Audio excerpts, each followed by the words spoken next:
Yo nací en un hogar de clase media que tuvo un periodo de ascenso en algún periodo especial del país, con el crecimiento del mercado interno. Mi padre tenía un pequeño taller de marroquinería que con el tiempo se convirtió, en un momento tuvo un auge importante, respondió a un cierto ascenso de clases medias en el peronismo, y nací en un hogar que, digamos, no padecía de ningún tipo de necesidades básicas, si bien no era un hogar, mi viejo no eran ricos, querían aparentar algo que por ahí no lo eran en verdad.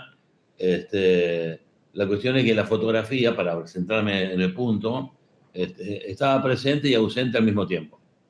Por un lado había fotografías que mis viejos a veces hasta incluso encargaron a fotógrafos para que se hagan fotos, pero no había una cámara fotográfica y nadie practicaba la fotografía en mi casa. Sí lo hacía un tío mío, al cual yo veía con su aparatito de chiquito y me parecía una cosa muy mágica, muy incomprensible, no podía entender qué pasaba, qué ocurría cuando alguien en ese aparato apretaba algo y al poco tiempo parecía una imagen congelada, que se guardaba, se atesoraba, en determinados días, en determinados tiempos salía a relucir esas fotos, y había todo un misterio, una fascinación y muchas preguntas de qué pasaba con eso. Bueno, obviamente fui creciendo, fui entendiendo un montón de cosas, pero la cámara no aparecía. Hasta que un amigo de la secundaria, sí, que era fotógrafo, tenía un laboratorio en su casa, y trabajaba como fotógrafo, y sobre todo se ganaba sus buenos pesos yendo a sacar fotos a casamientos, cumpleaños, todas esas cosas, para una cuenta. Había una casa de fotografía muy acreditada en esos años, los años 60. Hacía fotos de una casa muy acreditada de fotografía, que se llamaba Foto Ricardo, sacaba fotos a familias que le daban nombres a las calles de Buenos Aires, ¿no? De golpe había que ir a la casa de un tal Porredón, a la casa de un tal Anchorena, a la casa... es decir, era un fotógrafo de la oligarquía. Y a mi amigo iba, sacaba la foto, entregaba los rollos y cobraba un dinero. Yo tenía 16, 17 años. Y de alguna manera la fotografía se me aparecía en mi mundo como una cosa donde uno podía asociar una cosa, una cosa misteriosa que que no me podía explicar mucho, con un producto que era muy apreciado y con incluso la posibilidad de hacer plata con eso. Cuando uno tiene 17 años y empieza a salir con chicas, con amigos, quiere tener su plata, y yo tenía menos plata de la que me gustaría tener. Y se me ocurrió por ahí, pues, unir esa cosa. Y, contame cómo es esto. Casi simultáneamente mi hermano, con otro amigo, que pasó algo parecido, deciden poner un negocio de fotografía donde el que sabía fotografía era el amigo y mi hermano se iba a dedicar a desarrollar el negocio. Era un negocio en la calle, ¿no? Y ya la fotografía había entrado en mi casa de alguna manera. Y yo dije, iba a trabajar a ese laboratorio sin cobrar un dinero, por supuesto, pero aprendiendo, metiéndome en el laboratorio, viendo cómo se revelaba. Había un estudio con una cámara, con luces, flashes, y al poco tiempo que tuve más o menos un mínimo entrenamiento y ya empecé a desbrozar eso que era la fotografía, sin ninguna apetencia artística, digamos, en ese momento, o expresiva, qué sé yo, solo que algunas fotos me impactaban mucho, algunas fotos me preguntaban cómo... Empecé a ver las posibilidades de la fotografía, ¿no? ¿Hasta dónde podía llegar la fotografía? Podía hacer una foto para el peritaje de un choque, que a veces había clientes que se venían al estudio de fotografía y decían, necesito que me saque foto del guardabarro porque la compañía de seguro me pide, y iba, sacaba una foto de casamiento, que entendía por qué se hacían las fotos de casamiento, esas fotos que no tenían una pretensión comercial inmediata, pero que hablaban de la belleza, me emocionaban, veía cosas que me pasaban con esa imagen. Pero mi interés inmediato era que yo podía hacer un dinero con la fotografía. Entonces apenas tuve un poco de entrenamiento, mi amigo me presentó en esa casa de fotografía como un fotógrafo, mintió como que yo ya era fotógrafo, yo no era ningún fotógrafo en ese momento, pero tenía la suficiente audacia como para ir y hacerme cargo de sacar fotos en una fiesta. El tipo pagaba en ese momento eran 1.500 pesos el primer rollo y 500 pesos los demás. Es como si te dijera ahora que el primer rollo te lo pagan a 20.000 pesos y el segundo a 10. Entonces, si vos hacías 9 rollos, 8 rollos, te llevabas una buena platita. Por un sábado, lo que de otro modo uno hubiera tenido que trabajar por una semana, yo lo hacía en un viernes y un sábado. Y el placer de tener mi propia plata era inigualable a los 18 años, imagínate, 17, 18 años. Pero yo tenía un aparatito que daba para otra cosa. Y yo en un momento me empecé a cansar de los casamientos y los cumpleaños. ¿Por qué? Porque mientras todos mis amigos, yo tenía una novia en ese momento, era el momento del esparcimiento, era el momento de juntarnos, yo tenía que ir a trabajar. Y ahí me empezó a picar la idea de ser fotógrafo de otro modo, ¿no? Pensaba justamente ser reportero gráfico, trabajar para diarios y revistas sobre todo. Me empecé a mover y conseguí finalmente ser fotógrafo de la revista El Diner Club. Y yo tenía que ir a restaurantes a sacar fotos del local, de la gente comiendo, de los platos, del dueño, ¿no? Pequeños reportajes. Y ahí experimenté el placer inigualable de ver una foto publicada, ¿no? Donde infinita gente, cuando digo infinito no digo que eran millones de personas, pero un número no determinado de gente podía ver mi foto y bueno, y ahí empezó a surgir otras cosas. Bueno, era la época de la década del 70, con la política, entre otras cosas también porque me venía por la militancia política de mis hermanos, y entre los compañeros de militancia que yo empecé a tener en la secundaria, que iba de la mano también de tener un grupo de pertenencia, de tener amigos, de tener compañeros que pensaban lo mismo. También un lugar donde hay también, en esos ámbitos, tuve también una novia, de manera tal que se mezclaba el despertar de un adolescente que está saliendo de la adolescencia, 18 años, ¿no es cierto?, apertura a un mundo donde uno podía pensar el mundo y bueno, esas ganas de intervenir en ese mundo, de cambiarlo. No te olvides que en la época en que Mafalda salían los diarios, la tirita de Mafalda salían los diarios, y esa nenita de alguna manera también encarnaba, ¿no?, ese deseo de un mundo diferente, un mundo mejor, con críticas muy ácidas hacia la clase media, ¿no? Hacia los poderosos. Bueno, todo eso nos tocaba mucho, al menos era lo que me pasaba a mí. Y un amigo mío tenía su madre, ese amigo mío hoy ahora está desaparecido, su madre trabajaba en Primera Plana, la revista Primera Plana que sacaba Jacobo Tino. Y yo me presenté ante ella y dije que quería ser fotógrafo, pero la revista Primera Plana casi no sacaba fotografías. No hacía reportaje fotográfico. Tenía un gran fotógrafo que era Eduardo Pestaña, y con eso abastecía toda la revista. Pero yo ingenuamente pensaba que tenía muchos fotógrafos. Por supuesto que no pasó nada. La madre de mi amigo con mucho tino ni siquiera me presentó porque yo no tenía el más mínimo posibilidad de hacerme cargo de nada. Pero tenía solo audacia. Pero yo ya empezaba a ir hacia otro lugar. Con otro amigo, cuyo padre era cineasta, y era cineasta documentalista, y íbamos mucho a los estrenos de sus películas, de películas de otros directores de cine. Me acuerdo que participé, fui a algunas filmaciones, hacía medio de plomo para mover equipos y demás. Me entró por primera vez la palabra documental, ¿no? Cuando digo por primera vez, no es porque por primera vez haya visto algo documental, sino por primera vez por reflexionar que hay un tipo de fotografía que tiene una característica que se diferencia de otras, ¿no? Estaba bajo el término documental. Y empecé después a descubrir que esas fotografías que se apartaban del trabajo comercial y que hablaba de cosas que le pasaban a la gente, de temas, era parte de la fotografía documental. Y a mi amigo Hugo Kovensky, se llama, es el hermano de Martín Kovensky, estaban pasando las mismas cosas que a mí de algún modo, ¿no? Entonces dijimos, che, vamos a hacer fotos. Entonces hacíamos recorridas nocturnas por la calle Florida, por la Recoba de Retiro. Todavía se podía andar con una cámara fotográfica a la noche sin pensar que estamos corriendo un grave peligro. E incluso un día fuimos a hacer un fotoreportaje al mercado de Abasto, cuando todavía estaba funcionando. Te estoy hablando de hace muchos años. Soy un tipo grande, ¿eh? Cuando te digo que tenía 20 años, estoy hablando de hace 55 años atrás.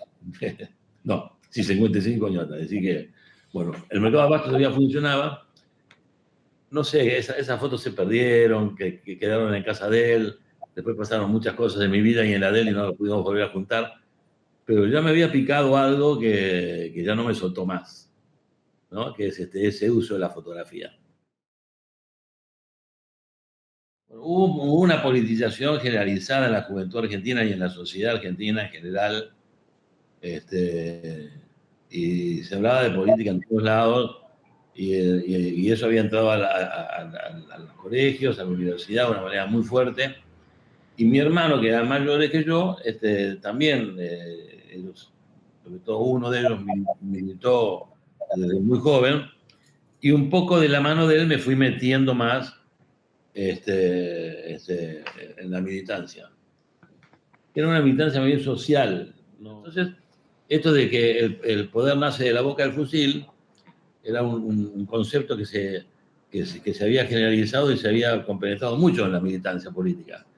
Y en Argentina, en un momento, la política pasaba por la violencia.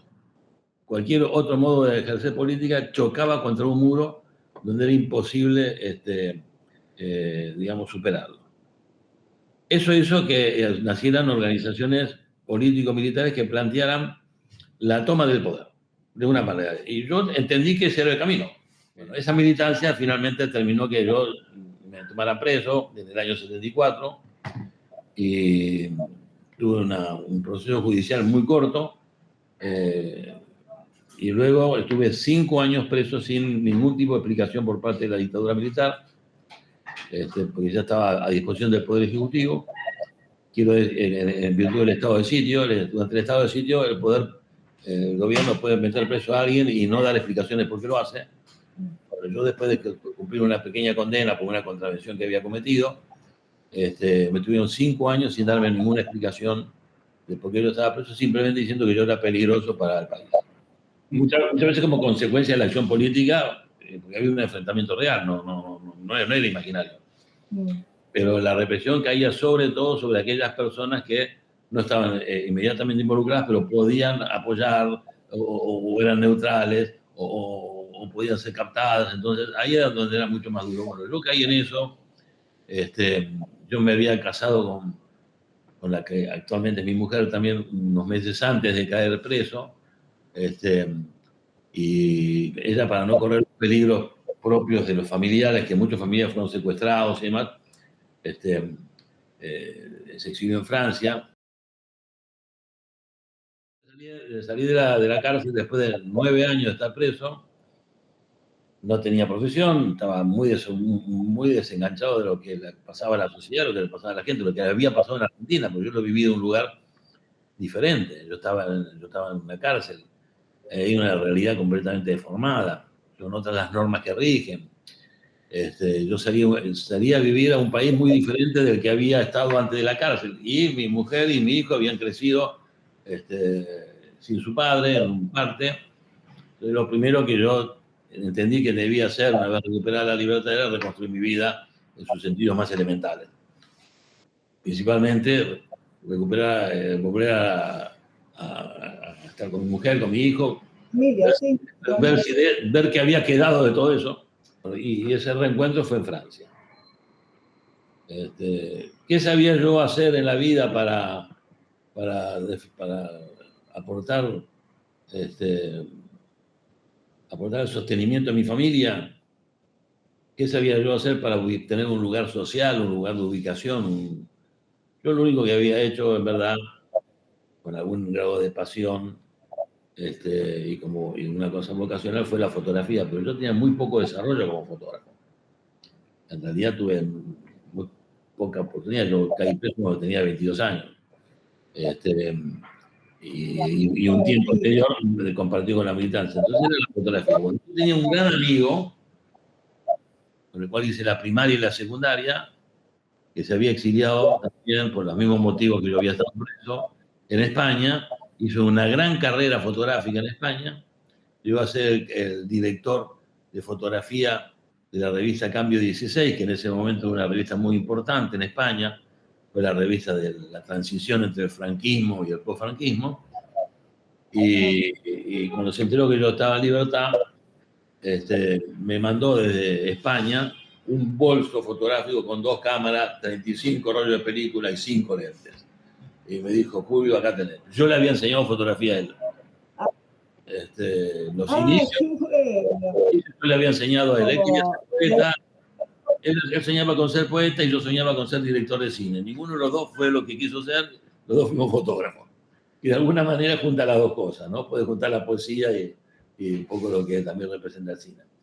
Y yo de golpe me encontré con un bolso de fotografía y dije, bueno, a esto me voy a dedicar. Y por supuesto que utilicé muchas de las relaciones de amistad y demás para empezar a hacer mis pequeñas incursiones en la prensa. Pude ir a una revista como si fuera un colaborador que no iba a cobrar por su trabajo, pero que me permitía a mí conocer desde adentro el trabajo de la prensa. Acompañé a fotógrafos importantes a realizar sus trabajos, entonces empezaba a ver cómo se hacía un reportaje, de qué manera establecer relación con el entrevistado, cómo se hace cargo de la escena para que la fotografía fuera lo que tenía que hacer. Y bueno, al poco tiempo me pude ir a Francia, porque yo no me pude ir a Francia de inmediata. Yo salí de la cárcel y estuve un año antes de poder irme a la cárcel de Francia. Hay un montón de detalles hay un montón de detalles que son muy largos de contar porque en realidad a mí me cambiaron la forma de detención. En vez de estar en la cárcel, podía estar en mi casa presentándome en la comisaría una vez por semana y sin salir de la capital federal. Yo acaté eso pensando que podía ser por poco tiempo, la cuestión de que duró un año esa situación y en ese año yo pude retomar contacto con la fotografía del modo que te estoy contando ahora. Bueno, cuando yo puedo irme a Francia, yo ya estaba más formado como fotógrafo. Y afortunadamente pude trabajar para la revista de mi amigo, Cambio 16. Él estaba en España, yo estaba en Francia, yo mandaba fotografías desde Francia a España. Es decir, que en un breve periodo de tiempo yo había hecho una carrera que a muchos les cuesta años por ahí de realizarla. Por ejemplo, trabajar en Europa y trabajar por una revista española. Y cobrar acorde a lo que cobraban los fotógrafos en esa época. Es decir, que yo era ya grande, pues tenía 32, 33 años, pero profesionalmente era muy joven. Wow.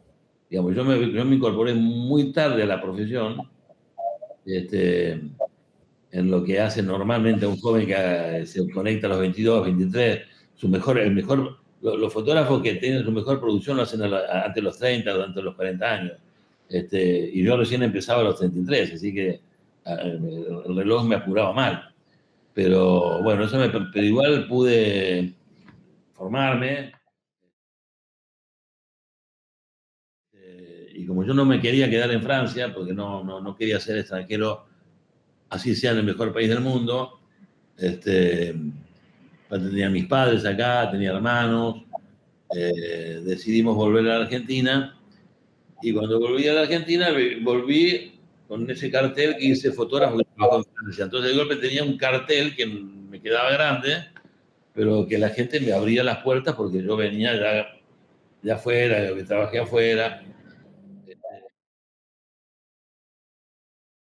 ahí mi verdadera trayectoria como fotógrafo, en la revista Crisis, que en ese momento la dirigía Vicente Citolema, fue la segunda etapa. Crisis tuvo 4 etapas, yo fui el fotógrafo de la segunda etapa. Luego entré en El Periodista de Buenos Aires, que era de la edición La Urraca, ahí trabajé 3 años. luego en el diario Sur, Nuevo Sur, que duró un año solo. Luego estuve en la editorial Perfil, trabajando para la revista Noticias y la revista Cartas. Un tiempo más tarde pasé un periodo muy corto en La Razón, mucho trabajo como freelance, iba a lugares donde nadie me pedía que fuera y me iba a sacar fotos, porque en ese momento había un mercado para el freelance, ¿no? Por ejemplo, yo iba a un lugar, llegaba antes que el fotógrafo de gente o el fotógrafo de la semana que yo iba, sabía que tenía un material que lo podía hacer valer. Y después estuve como 8 años como corresponsal del diario La Capital de Rosario. En el interín hice algunas colaboraciones para revistas extranjeras, en particular para el diario New York Times, donde un amigo mío era corresponsal de esa revista, y cuando él viajaba o no podía atender los trabajos, me los pasaba a mí, así que yo tengo fotos publicadas en New York Times. La compañera de trabajo de la revista El Periodista me llama y me dice: Julio, estoy en la facultad. Ella es periodista, estudió como periodista, era docente en universidades, en la Universidad de Loma de Zamora y en la Universidad Nacional del Centro, en La Barría, donde se estudiaba comunicación social, y me dice: en la Facultad de Comunicación Social de la Ciudad de La Barría hay un taller de fotografía y no hay quien lo pueda dar. Julio, necesitamos que vengas a dar cursos. No, yo le digo, María, yo con las clases yo nunca di clases. Bueno, di clases, sí, chiquitas, grupos pequeños. Dice: no, vos vas a ser un buen docente, me dice. Yo te conozco, yo sé que vas a ser muy bueno. Yo tenía una edad promedio más grande que el resto de los compañeros. Es decir, yo para esa altura estaba brillando los 35, 36 años. No sé, de golpe le digo: bueno, está bien, bueno, dale. Yo de cualquier manera no me sentía que yo iba a hacer una carrera universitaria, pero sí me parecía que podía ser interesante incorporar algún otro modo de vincularme con la fotografía. Cuando yo me encuentro diciendo que sí, bueno, está bien, voy a hacerlo, apenas colgué el teléfono y dije: ¿qué carajo hice? ¿Ahora cómo hago? Yo sé dar clases, yo tengo un programa en mi cabeza, tengo bibliografía. Bueno, me puse a leer como loco. ¿Por qué? Porque esa conversación la tuve en octubre. Y yo en marzo tenía mi primera clase, más o menos mediados de marzo.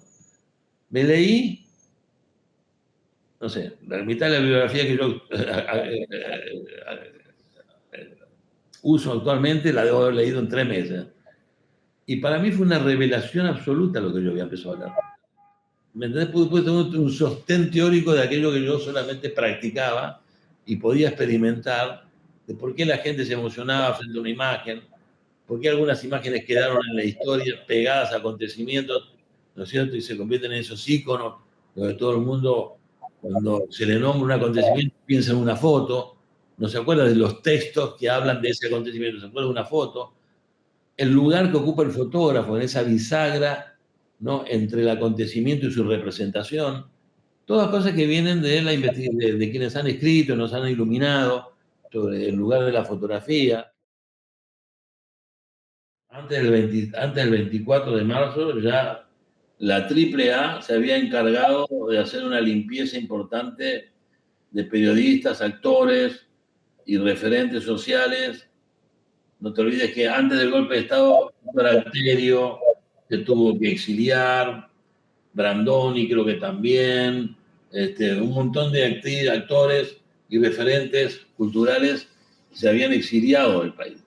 Muchos otros fueron muertos y muchos otros fueron presos por su actividad militante y o periodística, de manera tal que cuando el golpe militar, cuando los militares se hacen cargo del Estado, ya había, ¿no es cierto?, una gran cantidad de periodistas que estaban fuera del circuito periodístico. Y la dictadura se encargó de poner en claro que no iba a haber censura previa, pero que cualquiera que escribiera o fotografiara aquello que podía poner en tela de juicio el accionar de las Fuerzas Armadas, de su prestigio, o hacerse vocero de organizaciones guerrilleras y demás, iba a ser juzgado y sancionado con penas de hasta 10 años de prisión. Hay un comunicado, que es el comunicado número 9 o 10, creo que 9, de los primeros comunicados que dieron a conocer los militares en el poder, que hablaba justamente, ¿no?, de las penas que le iban a corresponder a quien propiciara, propalara, difundiera noticias vinculadas a organizaciones guerrilleras o que lesionaran el prestigio de las Fuerzas Armadas. De manera tal que un periodista o un fotógrafo que tuviera alguna evidencia, algún rumor, algo que está constatado o no, sobre que una patota de hombres que se llegaban con automóviles Ford Falcon sin chapa a un hogar y se llegaban a 2 o 3 personas después de robar todo, y que esa gente podía ser vinculada al ejército. Imagínate quién podía escribir o quién podía publicar eso. Entonces, a partir de eso hubo un proceso de autocensura. Dice, eso no lo podemos poner.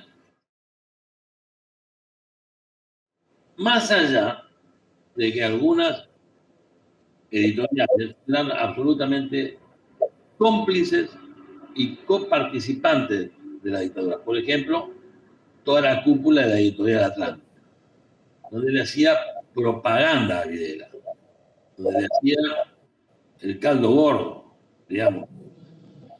Para decirte un caso flagrante, la revista El Gráfico, una revista de deporte, cuando cumplió un determinado aniversario, hace un editorial y le agradecen en particular al presidente de la Nación, Jorge Rafael Videla, por haber reorganizado, pacificado el país y permitido que se haga el Mundial del 78.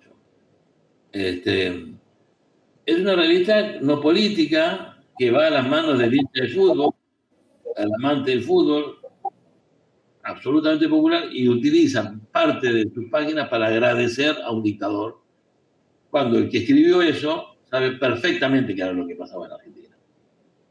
Y podemos nombrar un montón de otros periodistas, algunos de ellos todavía que están en circulación, que eran cómplices. Por supuesto que en esos diarios no se iba a escribir una sola línea, pusiera en evidencia lo que estaba pasando. El sistema represivo que usó los militares fue adoptado de los franceses que fueron en Argelia, diferente de los militares chilenos que dieron el golpe de Pinochet, que era la de hacer acciones clandestinas, visibles al resto de la sociedad, tomar prisioneros, recluirlos en centros de detención, negar el hecho ante quien se acercara, que la justicia no accediera, sacarles el mayor cantidad de información que sea posible por los métodos de torturas y otro tipo de cosas, y deshacerse de los cuerpos de manera tal que no aparecieran nunca más, ¿verdad? El plan sistemático de desaparición forzada de personas que se implementó en Argentina. Esa forma represiva necesitaba, entre otras cosas, de que no hubiera ningún tipo de evidencia de que estas cosas pasaban. Y los que estaban en primera línea interpelados eran los fotógrafos, porque los fotógrafos con sus fotografías dan evidencia de cosas que pasan. La no existencia de fotografías no era una consecuencia exclusivamente de la represión directa sobre el fotógrafo. Hay fotógrafos que no les pasó nada, que no lo metieron preso, que si hoy lo voy a preguntar, che, ¿vos pudiste trabajar en la publicidad? Sí, no, yo no tengo ningún problema. Y es cierto, no tuvo ningún problema. Pero la condición de que ese plan sistemático de desaparición de personas se hiciera sin evidencia, ¿no es cierto?, necesitaba de la falta de imágenes. Por eso la falta de imágenes de ese periodo, en gran medida, falta de imágenes sobre los operativos militares, falta de imágenes sobre los campos de concentración, falta de imágenes sobre los vuelos de la muerte, obviamente, los robos de bebés. Eso no hay todavía no hay ninguna fotografía que claramente brinde evidencia de que eso existió. Pero eso era una condición necesaria para que el plan pudiera llevarse a cabo. Cuando José Ignacio López, un periodista que luego fue el vocero de Alfonsín, le pregunta en una conferencia de prensa muy famosa a Videla, ¿qué puede decir de las denuncias que hay de desapariciones en Argentina? Y Videla le dice, estar desaparecidos es una entidad que no tiene, es un hecho que no tiene entidad. No están, los desaparecidos no están. Ahora, si llegan a aparecer vivos o muertos, se les dará el tratamiento que corresponde. De manera tal que se generó una figura que no tiene posibilidad de ser comprobada, que es la desaparición. Ese era el núcleo central del modo represivo. Y ahí estaba interpelada la fotografía, vuelvo a decirte. ¿Quién podía imaginar en su sano juicio que podía haber un fotógrafo testigo de un secuestro nocturno o de los centros de reclusión donde había hasta centenares de personas metidas en un sótano y demás? Imposible. La fotografía argentina y los fotógrafos hicieron un esfuerzo importante para reconstruir imaginariamente qué pasó durante el proceso, en muchos casos a través del lenguaje simbólico, metafórico, artístico, ¿no es cierto? Que hay mucha producción fotográfica que se hizo posterior al golpe, y del rescate de algunas imágenes que en sí mismo no dicen nada, pero puestas en un contexto dicen un montón de cosas. Por ejemplo, la CONADEP, que fue la Comisión Nacional de Desaparición de Personas, que investigó las denuncias, tenía un fotógrafo que se llama Enrique Llore. Enrique Llore. Él fue con comisiones de reconocimiento donde habían funcionado o donde se decía que funcionaban los campos de concentración. Esto es democracia, obviamente. Y él sacaba fotografías para darle un sostén visual a testimonios que decían, yo estuve en una celda que podría tener 1 metro por 2 metros, arriba había una ventana, cuando yo salía habían 2 escalones, a la derecha estaba el baño, a la izquierda, todo eso con los ojos cerrados, vendados, que nadie podía decir si miente, si no miente. Bueno, había un fotógrafo que iba a un lugar donde las dimensiones de la celda eran las que él decía, que habían 2 escalones, que a la derecha estaba el baño, que a la izquierda había otra cosa. Y esa fotografía, cuando vos la ves, dice, esta fotografía no dice nada. Pero en la lectura intertextual que hay con los testimonios, surge una evidencia tremenda. Bueno, eso es un enorme aporte que hace la fotografía, ¿no es cierto?, para la construcción de identidad de un pasado que fue escamoteado a la cámara de la fotografía, a la cámara de los fotógrafos. Yo me encargué personalmente de escanear por primera vez, de manera sistemática y rigurosa, todo el material de Enrique Llore.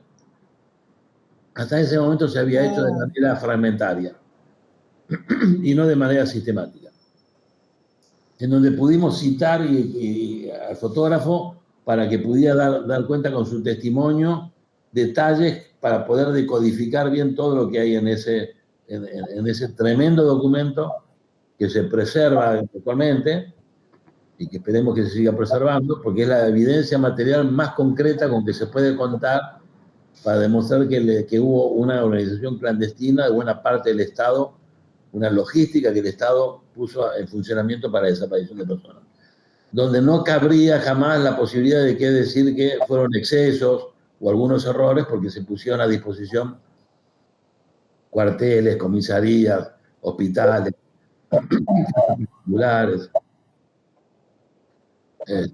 Bueno, yo por mis tareas que tenía ahí adentro me tocó hacer eso, cosa que por supuesto lo hice con mayor responsabilidad posible. Y se leía la sentencia y yo fui por mi cuenta, sin que nadie me mandara, obviamente, y por supuesto yo no podía entrar al Palacio de Justicia, que necesitaba una acreditación especial que no podía tener como punto de vista, y me quedé en la plaza donde había un grupo de gente que se había juntado, que empezó a ser cada vez un poquito más grande, y un grupo en particular que llevaba una radio, ¿no? Para escuchar en esas vivo. fotos, como una secuencia, tiene sí. Claro, entonces se pusieron... Es la que usó Santiago Mitre para... Bueno, ahí yo saqué algunas fotos que hicieron bastante conocidas. Justamente Enrique Llore, a quien yo no conocía en ese momento, estaba al lado mío y ninguno de los dos sabíamos, porque yo lo conocía a Enrique, somos muy amigos actualmente. Él me mostró fotos y yo, esta foto es de mía, me la robaste, no, ¿cómo va a ser tuya? Y mirá, y los dos descubrimos que estábamos uno al lado del otro. Y la diferencia es que yo tenía un lente un poco más corto, de haber tenido un 35 milímetros, y él tenía un 24 milímetros, porque la suya es una mirada más angular. Es la misma situación. Incluso hasta algunos gestos los descubrimos que los dos fotografiamos al mismo tiempo. No, nada, ese día, durante muchos años esa foto no circuló, yo mismo no la tenía muy en cuenta, hasta que en una oportunidad me pidieron fotografías y yo dije, mira, yo no tengo fotografía del juicio. Y de afuera, sí, de afuera tengo una. Algunas, ahora que me acuerdo tengo, y se las mostré y fueron expuestas, fueron publicadas. Y es la última foto, es la última imagen que se ve en la película 1985 de Santiago Mitre, esa que habla del juicio con Darín, ¿no? Es la última foto, porque a mí me pidieron un montón de fotos, porque la que hacía la recolección de fotos era una amiga mía, que alguien que yo conocía, ella sabía que yo tenía esa foto, es ella que me pidió la foto. Digo, Julio, vos tenías fotos de afuera. Ah, sí, tenés razón. Y las di, me compraron varias, yo vi toda la película, no apareció ninguna fotografía mía, bueno, la habrán comprado, no la habrán usado. Y la última imagen, antes que empiecen a caer los créditos, es la fotografía mía. Ahí es donde la gente empieza a aplaudir. Entonces yo a todo el mundo le digo, ¿viste? Me aplauden a mí, aplauden mi foto. ¿Cómo siente que vivió la gente con el juicio? Porque había mucho descreído, ¿no? De lo que estaba sucediendo en ese momento. Sí, claro, el juicio fue importantísimo el juicio. Ahora, me pasó una cosa interesante con esa foto. Yo esa foto la publico en Facebook, ¿no? Para hablar de la película. Entonces yo decía que me parecía muy bien que la última foto fuera una foto que homenajeara a los familiares que tanto habían hecho para que el juicio sea posible, porque el cartel decía castigo a los culpables y se estaba escuchando la sentencia que era el castigo a los culpables, es decir, el cierre pues, no podía ser más perfecto. Si mi foto no hubiera estado, hubiera que habido de inventarla, porque era el final perfecto de la película. Entonces yo digo, me parece muy bien que se destacara el rol que tuvieron los organismos de derechos humanos, los familiares con las denuncias, para que ese juicio pudiera tener. Y lo publiqué en Facebook. Y apareció gente que estaba ahí, fotografiada. Hay un chico que está en Estados Unidos que ahora ya no es más chico. Estaba otra chica que apareció, una nenita que ahora es una mujer grande. Y me pidieron la foto y pudimos interactuar al respecto. Fue una cosa, no esa cosa que tiene esa maravilla que tiene la fotografía, que uno mete gente que ni la conoce y después esa gente para estar ahí en esa foto no es lo mismo que no estar. Esa es la verdad. La que le hablo de los fotógrafos. Sí. Hay varios colegas que tienen esta foto, ¿eh? Sí, esta foto en particular es mía. Es interesante porque hubo desaparecidos fotógrafos, claro. Entonces digo, esto es muy previo a lo que sucedió con Cabezas, ¿no? Claro, que era lo que estábamos hablando, digo, me pareció interesante cómo surgió. Bueno, yo iba a cubrir todas las movilizaciones de derechos humanos porque tenía mis vínculos con Francia, y en Francia se hablaba mucho, entonces era una alternativa para poder enviar fotografías, para venderlas, obviamente, y también para mi archivo personal porque tenía mucho que ver con mi vida, con lo que me había pasado, con lo que le había pasado a mi familia. A mí me atravesó la dictadura de una manera absolutamente brutal. 10 años de mi vida están ahí puestos en ese proceso. Y habría que contar la militancia previa y después la posterior, que ya no tuvo que ver con una organización política, sino acompañando a quienes hicieron posible, ¿no es cierto?, la instalación de la agenda de los derechos humanos en Argentina. Y sentí que desde mi lugar de fotógrafo podía aportar eso. Pero no es un solo día, no es un solo acto. Y después trabajaba en medios que también demandaban ese tipo de fotografía. Hay una ofensiva brutal sobre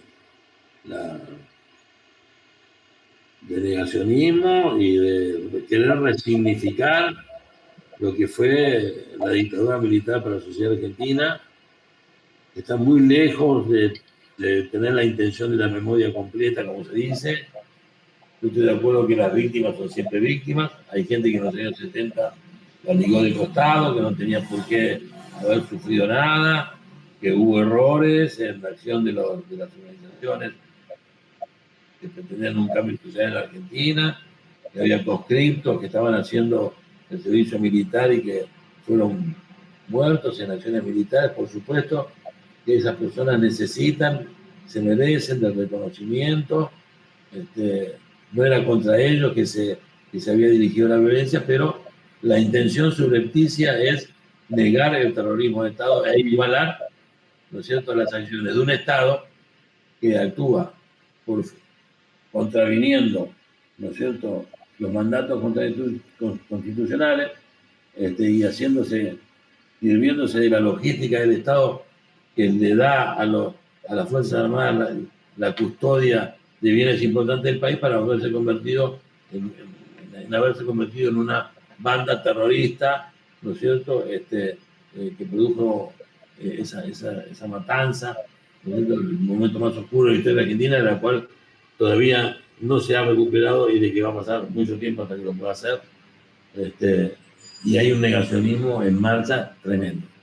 La fotografía tiene que volver a salir, ¿no es cierto?, a dar su batalla por la memoria, ¿no?, en momentos como este, no para instalar un tema que había sido negado, sino para ir al encuentro de que ningún negacionismo es posible ante la evidencia enorme, ¿no es cierto?, de lo que produjo el accionar militar y de civiles, ¿no?, porque los militares no estuvieron solos, estuvieron apoyados, sostenidos. Hay quienes se beneficiaron de esa matanza.